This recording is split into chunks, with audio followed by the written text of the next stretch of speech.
During the 2008 financial crisis, countless people lost not only money, but their livelihoods as well, while some bankers and brokers just kept on being rich. In Assault on Wall Street, one average Joe loses far more than money thanks to the greed of those in power, and he decides to do something about it. This is an interesting film, not only because it was better than I thought it was going to be, but it comes from a filmmaker that I consider one of the worst directors of all time. Jim and his wife have just received some great news. She's cancer-free, but she's still feeling sick from the after effects of having it. There's a treatment for it, but it's pricey, and their insurance is tapped out. They decide to reach into their savings, their investments to cover it, but then the broker has some bad news for him. Because of some shady dealings on somebody's part, they can't find out who, his portfolio is frozen. They can't access their life savings. Their lives begin to fall apart, while the people responsible for this crisis just keep going on. They're not in jail, no one's being prosecuted, no one's doing anything about it. When Jim loses the only thing that gave his life meaning, this ex-Army soldier decides he's going to do something about it. He's going to deliver justice to those that think they're above it.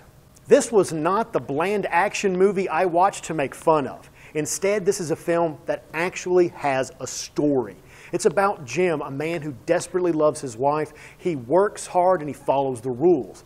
But every time he tries to do everything by the book, as this financial crisis crushes his world, nothing goes his way. We get to see him go from someone who's a very loving husband and a stand-up guy to a guy on the edge. We kind of don't know what he's going to do. But then we see him notice that the people responsible for all this are not being touched. No one is going to jail. No one is even being charged. So when he picks up the gun and he starts training and he starts shooting people, we're on his side. We don't feel bad for any of the people that he starts dropping. And I have to say, Dominic Purcell's performance as Jim was extremely impressive to watch. This film is written and directed by Uwe Boll, who, how can I say this kindly, has made a lot of terrible films. In the Name of the Kings, 1 and 2, all of the Blood Rain movies, the list goes on and on. But this is an example of someone who just has never shown talent before can make a good movie. Now, this isn't great, but it's definitely one worth watching.